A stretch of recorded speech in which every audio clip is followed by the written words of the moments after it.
Welcome to Without Limits. With Matt. With Matt and Amy. And Amy. That's Amy. It's good to be with you today. We're so glad that you joined us on this episode. Today we want to talk about train up. And it's going to be dealing with things like reproducing yourself. And we're taking this obviously from Paul talking to Timothy. And so we've been doing some ups. Yeah. And any time to break through a limit, you got to move up. You got to move up. Got to so go that's what up. we're talking about. Train up. I think it's going to be exciting. I mean, we're just touching a mountaintop in this episode. We can talk all day on that, but it's going to be good. So we're taking this from 2 Timothy. Just to remind you of some background here. Timothy was raised by Paul, and he was the leader. Yeah, Paul was the spiritual father. Mm-hmm. Yeah, not naturally, but spiritually. And Timothy was leading a thriving church. And then persecution came in through the Roman Empire. And it caused a lot of the church to scatter. So think about it. If you're leading a business or a church, a ministry, and all of a sudden a bunch of people start leaving, whether it's, in this case, to spare their lives, right, save their lives. Many of them relocated to, a lot of the known world at that time was under reaches. The Roman, so the outer reaches. Outer reaches. And Star some Wars. Even left God because the persecution was so intense. Right. They were fearing for their lives. So this is the situation that's going on. And Timothy, who had probably amazing leadership teams and things going on, all of a sudden finds himself churches in other cities with as well. A lot of his teams just dispersing. Mm-hmm. And so that's got to be really discouraging for him. So let me read this in 2 Timothy chapter 2, verse 2. So Paul starts out in verse 1 and says, be strong, because we know the temptation is to give up, to quit, to whine, stick our head in the sand, have a really hard time. I can't do this again. And maybe you felt like that actually. Mm-hmm. You've imparted in a lot of people, you've done this, and you're like, I can't do this again. So Paul's saying, be strong, Timothy. And then he says in verse 2, the things which you have heard from me in the presence of many witnesses, entrust these to faithful men who will be able to teach others also. So what he's saying to Timothy is, do it again. Impart into people again. Find faithful people who are going to stick with you. Don't waste your time depositing and pouring into somebody who's here, there, and everywhere. Who will not move beyond potential. That's right. So you find those who are faithful, committed, and pour into them. You want people too who are not just going to be followers. You want to raise up leaders. I like this. You're depositing into people who are then going to take that same deposit and pass it on. That's really important. People are going to reproduce. It's really the principles of reproduction, isn't it? Yes. When God created the earth, the commands that he gave man, he told the man to have dominion, but then he said, be fruitful and multiply. And this is something that we all should be doing, is multiplying ourselves. So what does that look like? Let's talk about that. Yeah, so for limit breakers and effective leaders, you need to be able to understand the principle of multiplication. And I don't just mean mentally, you have to put it into practice. Yes. But multiplication is very powerful when it comes to being able to train up, because you have to reproduce yourself and create a whole bunch of mini-me's. Not to be just exactly like you. You're going to have your DNA, your spiritual heart in them. But what it means is you're going to have a place and a voice in their life to be able to speak to them. And they listen and heed you. And they will take what you have taught them. And then they hopefully will add to it and take it beyond even where you went. Multiplication is very powerful. So things keep compounding. It doesn't mean multiply the same mistake or multiply your effectiveness and they do it the same way. No, that effectiveness has to also multiply. Everything has to multiply. So you're multiplying what you have, your portion, and when it hits their portion, now they have a double portion, and it begins to multiply again even more. So I find multiplication only works for those who are willing to go the way with you. A lot of people are only willing to go so far, so that's where your impartation should stop. That's where your training should stop. stop training into something of what they should be, but they're not, because they're not willing to go beyond that line yet. So there's wisdom there also. So there's less frustration for you. And so that's a very powerful principle right there, and multiplication. I love what you talked about there, and I want to just kind of go on that for a minute. And out of the multiplication, but to the point where, you know, we're not raising mini me's. We're not clones. Not clones. Cookie cutter. No. You know, we've used that term, cookie cutter Christians. We're not making people exactly like us, and I like that you pointed that out, because it's imparting and depositing the heart of who you are, but it's really empowering people to become who God created them to be. That's the type of leader we have to be when we are multiplying ourselves, is to understand that this person is not going to do it exactly the way I am, but I'm empowering them to do it how they are. And that can be tricky, because it's a whole lot easier just to, you know, have the cookie cutter and go bop, bop, bop, bop, bop, bop. But when you have to kind of cut each one so uniquely, it is a little more work. But that's where it's going to succeed, because you're not going to succeed if you try to push everyone into your mold, because that's not who they were created to be. Right. And you're sharing part of what your battles, what you learned, what and who you became, like who you became, how you were formed, and you're giving away part of that. But not in a way where you don't have any of it, but you're sharing insights and you're giving that into somebody's life. And whether you're in business or whether you're in church or spiritual father, mother, whatever, it doesn't matter the situation. It brings us to the elephant in the room, and we want to be able to touch that right now, because no matter how much you invest into people, there are some that are going to walk away from you in what we call betrayal.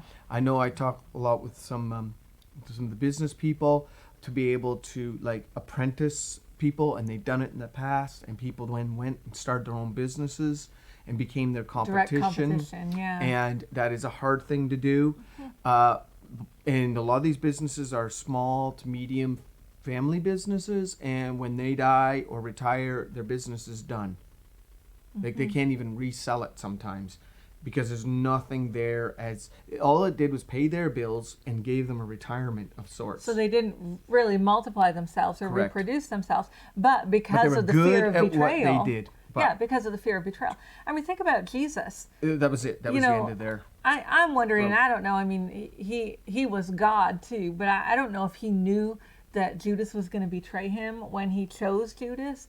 But man, God knew. And to bring someone in the midst who, you know, Judas had every opportunity as Just the other like everybody did. else. Jesus didn't hold back from him. No. Because he was going to betray him.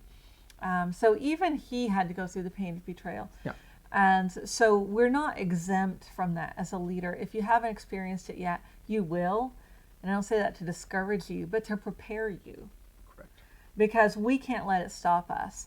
You know, one person who's been a real inspiration to me in this is your dad, because he is a bishop, he is an apostle. He has been traveling all over the world for how many years? 50. No, it's over 50. Over 50 years. Yeah, 50, you know, over 50 years now. And he has raised up so many young men and mentored them, brought them into his home. And some of them today are not even serving God. And you know how painful that must be. But you know, he didn't let that stop him. Some walked away from him. Yeah, some walked away after from him. So long. Yep. He continued to impart into people.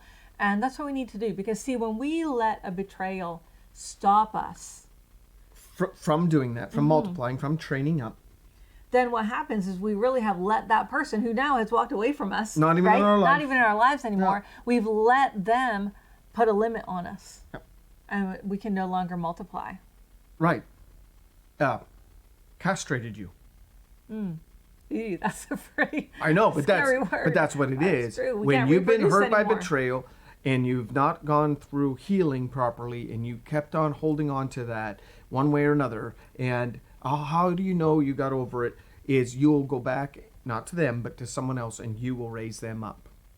That's how you know you're over your betrayal. But if you don't, you tell everyone else to raise up, but you yourself aren't doing it, you're still hurt by the betrayal, and as a result, you're ineffective. That person's a long time out of your life, but now you're ineffective. It's an attack of the enemy, and you're unable to fulfill that mandate of training up. You become impotent. But you need to do that. Yes, you're Or powerless. even, powerless.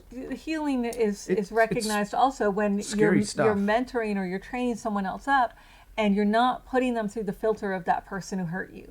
Because that's what we have to be careful of, They're too. a total different person. We can, we look at that person and we kind of punish them because of the one who hurt us. And we don't want to do that. So we have to be cautious that we are not letting that be a filter or a pain. Then that's part of the healing. The part of the healing is not just the forgiveness. It's that my skill in my deliverance of raising up another person is not skewed or through a filter now, and I judge them as like other people. Yeah. Can't do it. You got to start with a whole brand new whiteboard and start all over, and that's the only way, so that it's fair for them and fair for you, because you want to be free from that too. And if you're a betrayer, well, that's a whole other situation. Doesn't fit in this one. Yeah. So. Betrayers never train up. No. They destroy. Because they're always too. They out for their own. know they have that mentality of betraying and out for your own. So you don't want to share or impart to anyone else, because then they've got your keys, your knowledge, your what you carry, and they don't want to pass that on. They steal the inheritance instead of multiplying the inheritance. Yeah. That's totally what it's about. Let me talk about something else with Train Up. Sure. If I may. Because I remember being a supervisor in the social services field for 17 years. And when I was there, part of my job, whether it was on level, hiring staff, or on another level, hiring supervisors, it was a hard process. And I have to say, I didn't always enjoy it, because when you hired someone, for those of you who have businesses and you have to hire, you understand this, it takes a lot of time and effort, energy to teach that person, to train that person in the field. And when you're having to do that, it takes time out of your day that you really need to put to other tasks. And so it's tough, because you're taking all this time and then you're hoping that this person's going to stay, that they're going to actually be worth the effort that you're putting in there. And you've got the benefit of an hour-long interview, or however long your interview is, of knowing this person. And so you don't know, and it's really challenging. But I always recognized that the extra time that I had to put in this, if I did it right, it was worth the investment. And I had to look at it that way. Yes. I had to look at it as an investment, because if I can train this person right, they're actually going to be taking work off my plate. Because when I don't have them, I have the extra work of carrying that load too.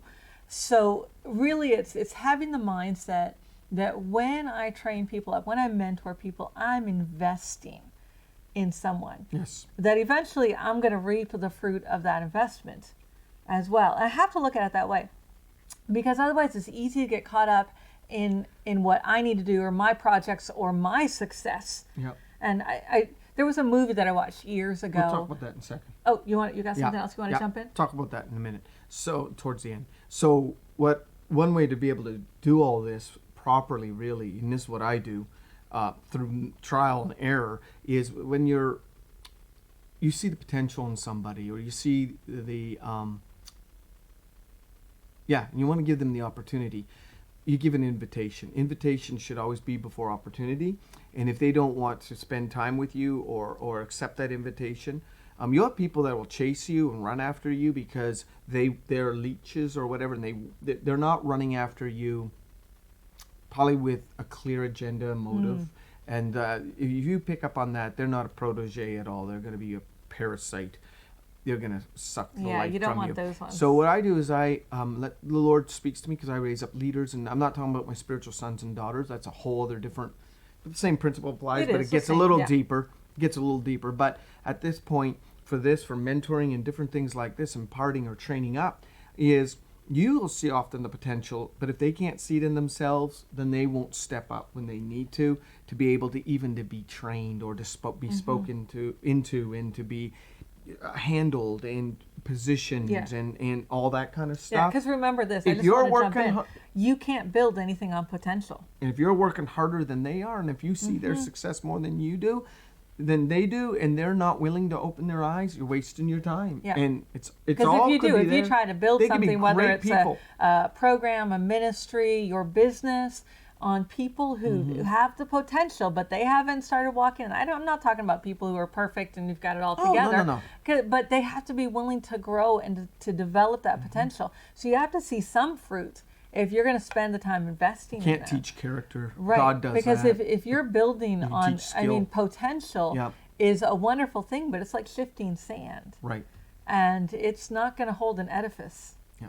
at all. So you have to look for those that are ready, that it's the right time, it's a time for you and it's a time for them. And there's wonderful, lovely people and you just love on them, but it's not the time. Yeah. And you know what, that's going to save yourself a lot of headaches as well. Yeah, for a lot of frustration. You're not setting up for sure. betrayals and all kinds of stuff either because, it's so temporary. We want to go for longevity. We want to go for legacy, and that's part of training. There's different levels, and I guess we could probably do a whole other teaching on that, but there are different levels. And the legacies part is you got to be even more discerned of what you're doing. You have to have more discernment and know. But at this place of just training, it depends on the area of responsibility and how many people they're going to be able to affect will determine the requirement of openness and teachability. Yeah. If they're hardly affecting anybody, but it needs to be done, well, you know, you can let some things that are not a great requirement because they're not going to really affected by that.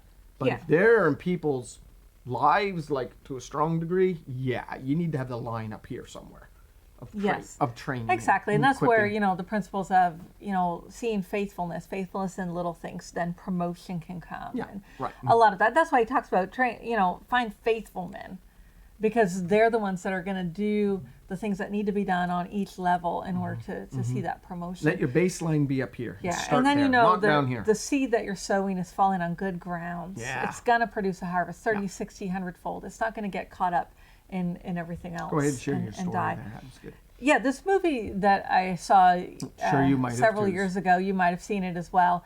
It was about this man who he was a musician, and his dream in life was to create his masterpiece, his opus. If you don't know what opus is, it's kind of a strange word, but it's like an artistic work, a musical composition, especially like. Someone's opus is like the masterpiece of their life, the pinnacle, the high point. Mm-hmm. And that was his desire to develop that. And he got married and had a family, and of course then has to provide for his family. And while you're there trying to put all your energy and effort into creating this masterpiece, you're not making a lot of money. So he had to, in his mind, divert to earn an income. So he became a music teacher. And so that was his income. But while he was working and spending all this time depositing into these students and teaching them how to play instruments, it was taking time away from his masterpiece, his opus. And, years go by. He raises his family. It was probably 20 years. I don't remember exactly how many, but at least 20 years. Mm-hmm. And he was so discouraged as he's getting to this point in his life because he had not fulfilled his goal, his dream of creating his opus. And one time they were having this concert, and all of his former students, or a bunch of them, had planned to come together to this concert and to honor him for his 20 years or whatever of service and at the school district he was in and as a music teacher. And they began to stand up and they were saying, "I'm your opus." And each one said that. And really, for him, it was eye-opening because for him, it was about the masterpiece. It was about the composition on paper that would define him as a person. But really, he multiplied himself. And all of these students, he changed their lives and impacted them. And that was his opus. And it makes me think of Elijah. We think about the prophet. And one of the things we think about most when we think about him was that encounter on Mount Carmel. Where fire came out of heaven and consumed that sacrifice. Right. But was that really the pinnacle of his ministry? I mean, after that point, he runs into the desert, flees for his life from Jezebel, and goes into a depression. Was that really the pinnacle of his ministry? Or was it when he threw his mantle on Elisha as he's walking by and starts to impart and deposit himself in Elisha? Yeah. I mean, I've even heard preachers preach that he had to raise up Elisha because he failed because of his fear of Jezebel at that time. I don't agree with that because I understand the application of training and multiplication and fatherhood you have to raise up. Every successful limit breaker has to raise up someone for the baton to go, even because you'll see vision greater than you'll ever fulfill. And when you raise that up, that person, and your time on this earth is over, or your retirement or whatever, you're unable to do that anymore, someone else is taking that and they're expanding and building on that. That's, to me, is the success and what it's really all about. So true It success. wasn't a need to say, well, I need this so that we don't go extinct. That's part of it, but I think it's so much more than that. True success is succession. Succession. Love it. Really, when you think about that. That's, I just got to leave that set there. I think that's a good place. We'll leave it right there. Yeah. Remember what some of the stuff that we say, or all the stuff that we say, if we make you mad or glad, go study it out for yourself. We're touching mountaintops in these 22 minutes that we're with you or so, and we just want to be able to stir you and to be able to say, hey, limit breaker, you can do it. So live without limits.